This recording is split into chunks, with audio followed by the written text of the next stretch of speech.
In progress. Hello, you guys, and welcome to Passing with Danny. Today, we are going to do a review on pulse and respirations.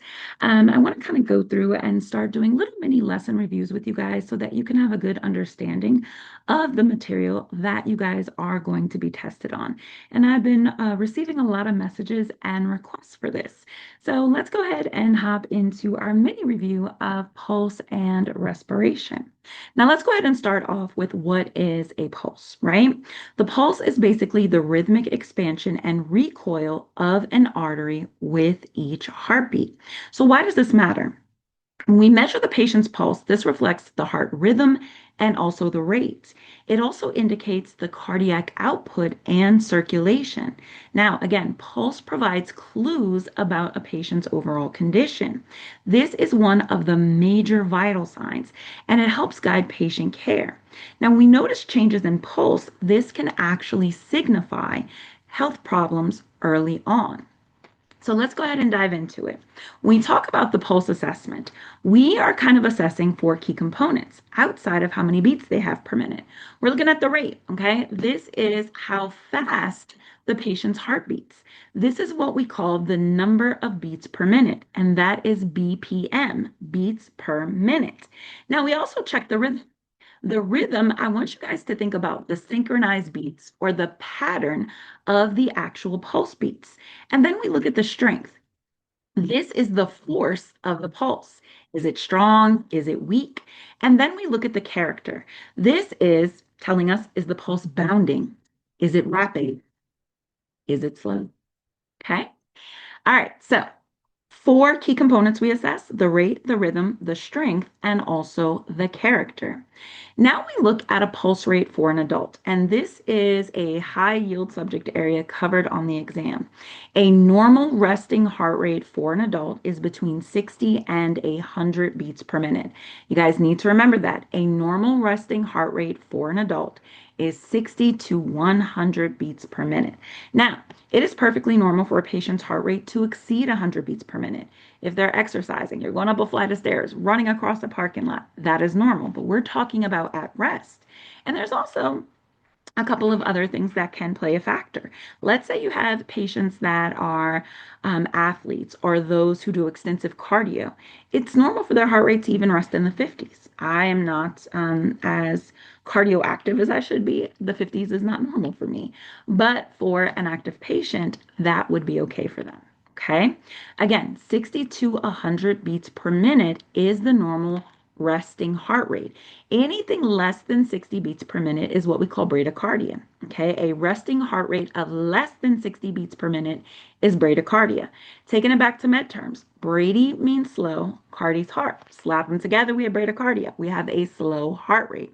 A patient that has a resting heart rate greater than 100 beats per minute, this is called tachycardia. Okay, the fast, right?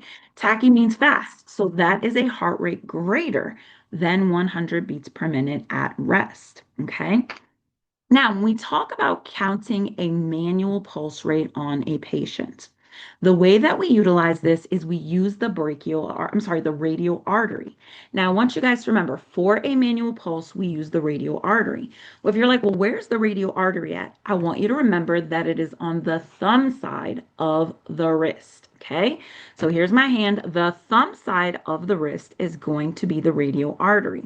Now, when we do a manual pulse on a patient, you are to use your index finger and also your middle finger to kind of feel for that pulse. Now, to touch or to feel is to call is we call it palpate, all right? So palpating is to touch or to feel. We palpate the radial artery for a manual pulse reading. Now, you never, ever, ever, ever, ever use your thumb. The reason that we would never use our thumb in getting a pulse measurement is guess what? Your thumb actually has its own pulse beat. So if you're utilizing your thumb, you can accidentally pick up your pulse beat along with the patient's. You're going to be like, okay, they have an irregular rhythm. Outside of having a regular rhythm, you're also going to think that they're tachycardic. Why? Because you're picking up two pulse beats at the same time. So always palpate. Again, palpate is to touch or to feel. Palpate with your index finger and your middle finger, the radial artery, which is on the thumb side of the wrist. Okay. Now, when it comes to doing the measurement, the way that we do this, if your patient has a normal heart rate and a normal heart rhythm, when you're feeling it, those beats feel equally spaced, the rhythm feels even, then you can count how many pulse beats you feel in 30 seconds. So you'll be watching your watch, how many pulse beats you feel in 30 seconds, then you're going to multiply that number by 2. So let's say if I felt 40 beats in 30 seconds, I'm going to say 40 times 2, and that is going to give you 80 beats per minute. Okay, that means the patient's heart rate was 80 beats per minute. Now, another method you could utilize is counting how many beats you feel in 15 seconds, and you can multiply that by 4. My mental math doesn't math all the time, so 30 multiplied by 2 is the perfect ratio for me, the perfect way for me to work it out. But you guys can count how many beats you feel in 15 seconds. If your patient has a normal rate and rhythm, multiply it by 4. Standard, count how many beats you feel in 30 seconds, multiply it by 2. Now, let's say you're feeling the patient's manual pulse, radial artery, and you're like, these beats don't feel evenly spaced, right? Then you need to count how many beats you feel in the full 60 seconds. Count for the full minute. So if I'm looking at my watch and I am counting for a full minute, this is gonna, let's say in 60 seconds, I feel 98 beats. Then I'm going to say that the patient has a heart rate of 98 beats per minute. And if you look at BPM, remember BPM stands for beats per minute. Now, when you are dealing with infants, you are not going to be able to get a manual pulse by feeling the radial artery. Think of babies. Think of how small they are. Their radial arteries are so tiny, you are not going to be able to feel it. So, what we do for infants is we actually take our stethoscope and you're going to place the diaphragm of your stethoscope directly over the apex of the heart. And you are going to listen directly to heart sounds. Okay. So again, if you guys run across this on the exam, remember for infants, you get an apical pulse from them. You don't check the radial artery. You put the bell of the stethoscope directly over the apex of the heart. And you count how many beats you feel in a full 60 seconds. Okay? How many heartbeats you hear. I'm sorry, I said you feel. How many heartbeats you hear in a full 60 seconds. All right? Now, here's another thing. For adults, you don't have to do a manual pulse just by feeling the radial artery. You can also listen directly to the heart sounds with the bell of your stethoscope, right? You can listen directly to the heart sounds and calculate how many beats you hear in 60 seconds as well. All right? So for an adult, you can use the radial artery. If they have a regular rhythm, a regular rate, you can count how many beats you feel in 30 seconds, multiply that number by 2. You can count how many beats you feel in 15 seconds, multiply that number by 4. Or for an adult, you can put your stethoscope on and listen directly to the heart sounds and hear the beats and calculate how many beats you hear in 60 seconds. Okay? For an infant, you actually will go ahead and put the stethoscope over the baby's heart and listen directly to their heart sounds. Okay. And you're going to calculate how many, not calculate, but you're going to document how many beats you heard in 60 seconds. Okay. All right, and then we talk about an infant. Their heart rates range anywhere from 100 to 160 beats per minute. And you're like, that's kind of fast, right? I kind of always think about it this way. When I'm listening to an infant's heart rate, I always like to think of an infant's heart like hummingbird wings. Think of how fast hummingbird wings actually flap, right? Think of a baby's heart that way. Their heart is pumping really fast because their heart is so small and it's trying to get all of that oxygenated blood circulating throughout their entire body. All right, now let's go ahead and just kind of revamp over this. Count for 30 seconds, multiply by 2. And I know I'm repeating myself, but I want y'all to remember this. Count for 30 seconds, multiply by 2. Count for 15 seconds, multiply that number by 4. Or count how many beats you felt in 60 seconds, right? You can go for the full minute. But if they have any regular rate and rhythm, you need to make sure that you're counting the full minute. And then you are documenting BPM, which are beats per minute. All right. Again, I'm going to remind you, never use the thumb. Now, when we talk about respirations, I want you guys to think of respirations as every inhale and every exhale. Okay. Every inhale and every exhale counts as one respiration. So inhale, exhale, that's one. Inhale, exhale, that's two. Inhale, exhale, that is three. Every inhale and exhale counts as one respiration. Okay. Now, when we inhale, what do we inhale? Oxygen. When we're exhaling, we're pushing out carbon dioxide. Now, when we look at respirations, we do look at the rate, right? This is the number of breaths that your patient is taking per minute. For an adult, 12 to 20 breaths per minute is categorized as being a normal respiration rate. We also look at the rhythm. Are the patient's breathing patterns regular? Is it irregular? Then the depth. Is it shallow? Is it deep? Is it normal? Then the effort. Does the patient seem like they're struggling? Then you're listening for the sounds. Do you hear any wheezing? Do you hear cackling? Any type of sounds. Now, when we are measuring respirations, okay, here's one of the biggest things I need to tell you guys. Do not tell the patient that you are counting their respirations, okay? Because your patient may be a Danny.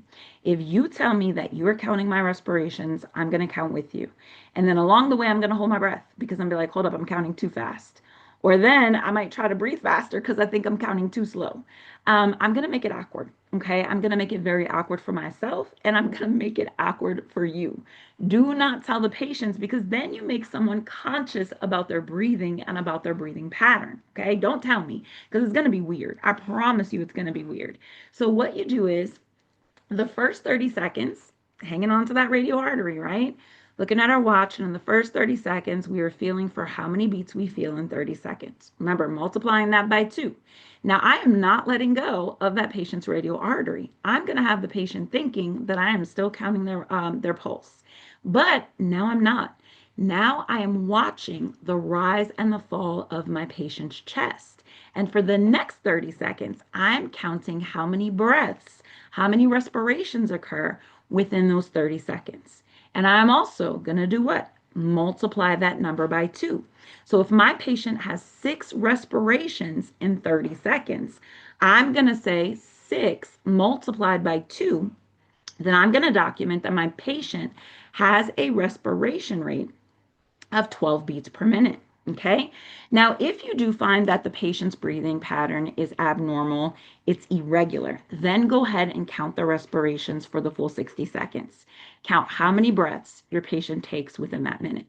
But outside of that, count to 30 seconds and multiply by 2. Remember, when you're looking to count respirations, you are watching the rise and the fall of your patient's chest. Every inhale and every exhale counts as one respiration. Okay? Breathe in oxygen, we push out carbon dioxide. Now, another reminder, a normal respiration rate for an adult patient is 12 to 20 breaths per minute. This is a high yield tested area that you guys will run across on the exam. 12 to 20 breaths per minute is a normal respiration rate for an adult. Okay? When we look at abnormal respirations, bradypnea, this is if a patient has a breathing rate of less than 12 breaths per minute. Remember, Brady means slow. If our patient has tachypnea, what do they have? They have a fast breathing rate. Their breaths are more than 20 per minute. If you guys hear the term apnea, this is absence of breath. Dyspnea, this is where your patient has difficult or labored breathing. Orthopnea, this is where your patient has shortness of breath.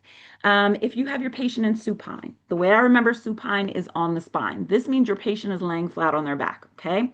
If your patient is in supine position and they're having orthopnea, they're having shortness of breath when they're lying down, sit your patient up, okay? You would want to put your patient, I'm trying to get my pin up, and what we call high Fowlers, okay? High Fowlers is where you have the patient's back positioned at a 90-degree angle. Their back is fully straight, their legs are fully extended. Or you can put them in what we call semi-Fowlers. Semi-Fowlers, and I want to be Picasso so bad, my students know that I can't draw. Semi-Fowlers is where you have their back basically reclined at about a 45-degree angle, from 45 to 60 degrees, okay, for semi-Fowlers. So this is the go-to position if your patient is having breathing difficulty, if they're having orthopnea. All right. Now we talk about factors that affect respirations, exercise, activity. What happens when you run around or you're walking really fast? All of a sudden your respirations are going to increase, right? Get that oxygen circulating throughout your body. Believe it or not, fever also causes respiration rates to increase. Pain. Pain will cause patients to also breathe faster. Experiencing any type of nervousness, anxiety, stress, a panic attack. Think of this, it triggers fight or flight when someone's having anxiety. That will also cause an increase in respirations. There are certain medications that can actually cause a decrease in respirations. For example, if we wouldn't want patients that have respiratory distress, is it neuroleptics that they shouldn't take? Because neuroleptics decrease respiration rates. Am I correct on that? I have to double check. That's the one that sat on the top of my head, but I'm gonna double check to make sure. Then lung disease. Your patient could have emphysema, pneumonia, let's say asthma, COPD. This can also cause either an increase or a decrease in the respirations. Age. Guys, think of the circle of life. As we start to get older, our body is not the fine-tuned oiled machine that it used to be. Also, you start breathing a little bit faster. Once we start getting up there with our geriatric ages, right? Our breathing patterns change and we start breathing a little bit quicker. And then altitude. If you guys are at high altitudes, the oxygen is thinner up there. So this can also cause rapid respirations or quicker breathing. Now, things to take into account for the exam. Don't tell patients you're counting the respirations, okay? Count the respirations while you are taking the manual pulse. All right, count them while you're taking the manual pulse. So count the pulse rate in 30 seconds, multiply that number by 2, still hang on to that radial artery, but now you're watching the rise and fall of your patient's chest. Count how many respirations you see in 30 seconds and then multiply that number by 2. Okay? All right. Now, we talk about pulse and respirations. If you guys do have a pulse oximeter or a pulse ox, then you actually do not need to count the manual respiration and pulse unless it is ordered by the provider. Now, when we look at a pulse oximeter, the natural the normal oxygen saturation rate on here is 95 to 100. And then the pulse rate for an adult is the same, 60 to 100 beats per minute. Now, there are a few things that can actually affect the reading of a pulse oximeter. If you guys look inside of the pulse ox, you're going to see like a UV light in there. I think there are two of them in there. Now, this light has to penetrate through. So if your patient is wearing darker fingernail polishes, think of like blues, blacks, deep greens, reds, that light cannot penetrate to get the reading. Okay, so remove the fingernail polish. It's either going to give you a lower reading or it's not going to read at all. Another factor that can affect a pulse ox is if your patient has cold hands. If they have cold hands, you are going to get a low reading or that pulse ox isn't going to pick up. Warm up your patient's hands. Have them rub their hands together vigorously. Give them a hand warmer. Get that blood and get that blood flowing. Get that circulation going. And I'm telling you, then you'll be able to grasp that reading. I wanted to do these two. I'm going to take a deep dive this week into blood pressure as well. And of course, temperature. I'm also going to do another exam review with mock exam questions, detailed rationales, and I may do an EKG lesson as well this week. I'm going to try to get the EKG lesson done this week too. If you guys found this helpful, please like, share, and subscribe. I have a class starting in a few, and I wanted to pop on and make sure that I did get on and get this quick review with you all. I have been receiving tons of messages about asking about recording reviews, and I'm just really happy that I get to do this for you guys, and I thought it was a great idea. We are also going to start working on skills together, so I'm going to do some skills for you guys as well. Like, subscribe, share. If you guys feel like you need additional support, also please check out passmawithdanny.com.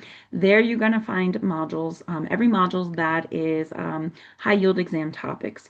Each module does have exam notes. You guys are also going to find slides as well as quizzes for every module.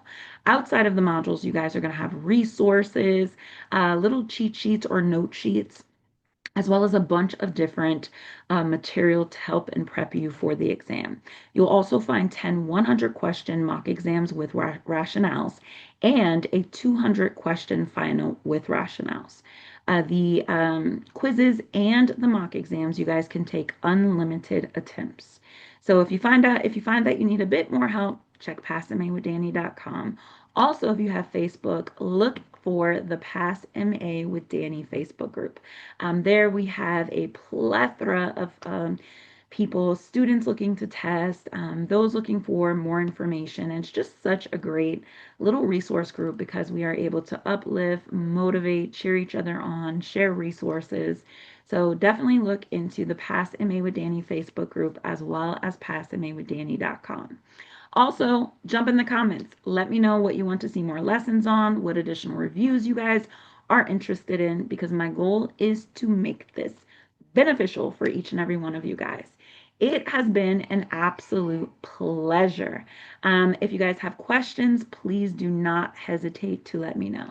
And with that being said, I hope every last one of you have an amazing day, and I will see you guys in the next video.